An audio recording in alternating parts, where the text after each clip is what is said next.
I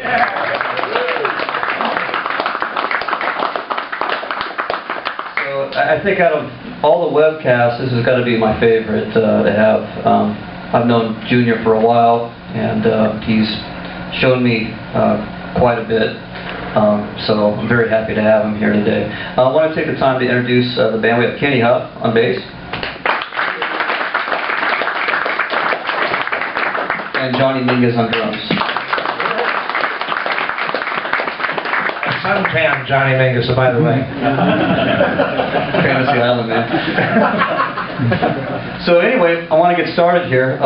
Let's start from the beginning. How did you start playing guitar? Well, I grew up in Tulare, California, which is a rural Central Valley area, as you know. I thought you told me not to talk about Tulare, California. Why not? Anyway, I'm half Portuguese, half English, hence the name Watson. But I grew up with my grandparents who were from the Azores Islands, and behind us, the whole town of Tulare is comprised of very little white people, a lot of Mexicans, and a lot of Portuguese people.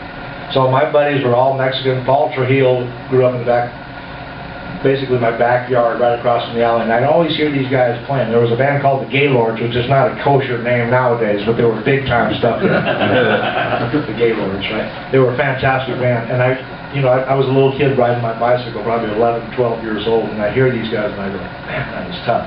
Mainly instrumentals, too. And of course, at that time, surf music was just huge, with, Dick Dale. One of the first records of that sort I bought was this guy, Travis Womack. And he did Scratchy and Firefly, he'd go like this, he'd go. I don't know what he had going, but it sounded like it was a violin playing, some kind of, whether it was fuzz, using the whammy bar in a certain way. I could never figure out how he really did it. But I got to tell this story real quick, not to veer off on it. When years later, 1980, I'm working with Charlie Musselwhite, who's from Memphis. So we were in Memphis and we were on our way to his mother's house for a beautiful dinner. And I said, Charlie, you ever heard of this guy Travis Womack? He goes, yeah, I'll tell you what. He goes, I went to school with Travis. He goes, you want to go see him before we go to my mom's? And I go, yeah. He was working at a gas station with Travis on his shirt. And I about fainted. And I says, Travis, I go, you're one of my favorite. Scratchy Firefly, unbelievable. And he goes, well, thanks a lot, man. He's kind of sounding like Musselwhite too, talking. And I go, you still got that guitar? And absolutely. And now he's playing the South by Southwest. They brought him out about 7, 8 years ago, out of retirement. Well, what a guitar player. So, that was the start for me. Playing basically surf instrumentals. I gotta just say one thing here too. My grandparents, after seeing these guys, meandering over to their house, standing outside listening, eventually I went inside and watched them play, which just blew my mind. They took me to Whitefront, which is like Walmart is now, right? So they had a guitar there that I see all the time on eBay, and I actually bought one, and I just went, well, I'm sure glad I got rid of that guitar. It's called a Rodeo. It's basically like a tie-scope with those gold foil pickups on it. So they had a floor model that was there, but they said we had one that was $49.95 with the amp.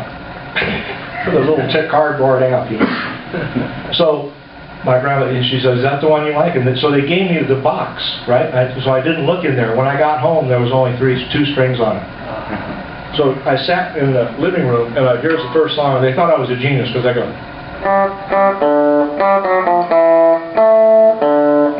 Walk right in, sit right down, and so it's been downhill ever since I put those other strings on. So what are the first bands you had? I mean, or how did you get into blues? Let's backtrack. Well, blues actually came right there in Tulare, but a few years later, probably when I was about 17. I bought a record called Bedbug Blues, and I can't remember the other side of it now. Lightning Slim record at a garage sale for a nickel, and it just changed. Just a typical. That kind of stuff, and I just went, this stuff is magic. It has such an illusion about what's going on. It's so simple, but it's so tough. Right. When did you decide you were going to play music, for your whole life? I mean, was that accident or that came a few years later. I struggled for quite a while. I mean, this didn't come easy for me. Right. Still doesn't, really. So in Tulare, did you stay there for most of your life? No, I got out of there actually when I was 16. And I moved up to San Jose, and that's when I really started. Actually, I got to tell this. I forgot all about this. Bill Stuvey. Anybody know Bill Stuvey, the bass player? Well, he was a guitar player, and he was not very good at the time. So he had a band called the Warlocks, which, by the way, was the first name of the Grateful Dead's band, right? But it wasn't that band. So I lived about 4 blocks from Bill, and somehow or another I hooked up with him somewhere, and he said, "You're a musician." And so I'd go over, and I remember one of the first songs that I showed him. Let's see, how's it go? One of those Beatles songs, you know, like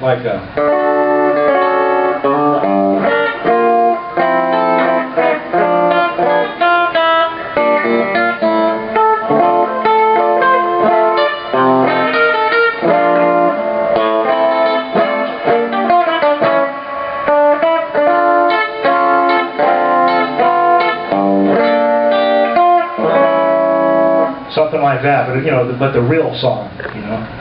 And he goes, "God, how'd you do that?" And I go, "I'll show you." So that was the start. That was the beginning of the end. The beginning of the end, yeah. So now, how'd you get down here from Southern California? You ever played with Bill, right? And, yeah, actually, I was in the Gary Smith Blues Band. That was one of the first real blues bands I ever got into. I got to say this one thing. My mother was a singer, so she encouraged music all my life, and she was a beautiful woman. Now I got in almost many fights with my classmates because everybody always hit on my mom.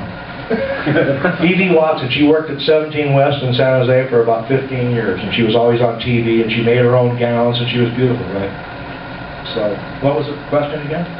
Oh, I forgot now. I was thinking about your mom. I wanted to bring a picture, but I couldn't find it because I remember the story I was telling you about putting the Esplanade in the museum. Well, I gave those pictures, and they're in a folder. I went through all my other pictures, and I was going to bring a bunch of pictures to show everybody. Oh man, we'll have to get that out at a later date. You know. Oh, for sure.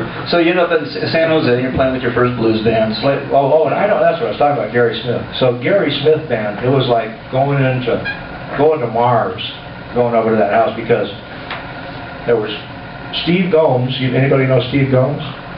Steve Gomes plays with Daryl Newlich to this day. You know, he's a world-class bass player, just one of the best. Lived in the first bedroom.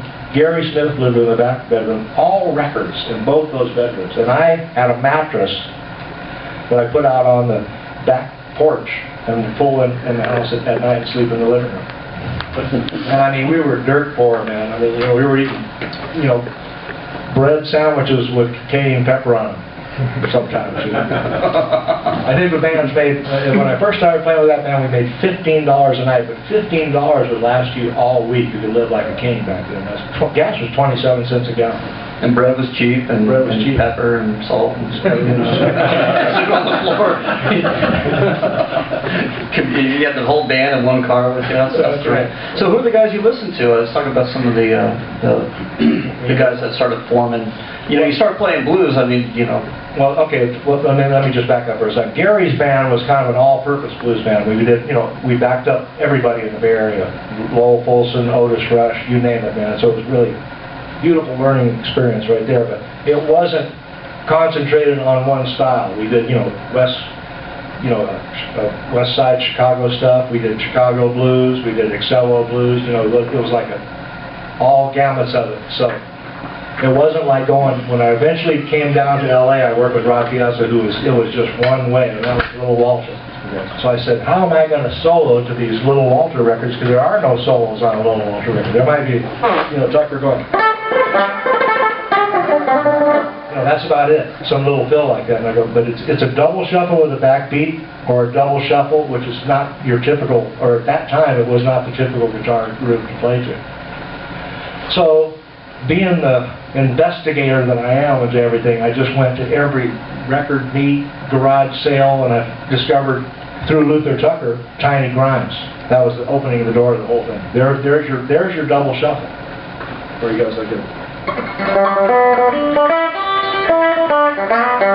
You know, I mean, there's the groove, you know, to play through for the whole thing. So I go, well, I'm going to see if I get a solo on one of those songs, that's what I'm going to play, some of that stuff. You know, so it really opened up my mind to a whole other way of thinking. Right, so that, based off design, Rod was Chicago blues guy. Exactly. And then you kind of patriarch for what we all want to do now in West Coast blues. Exactly.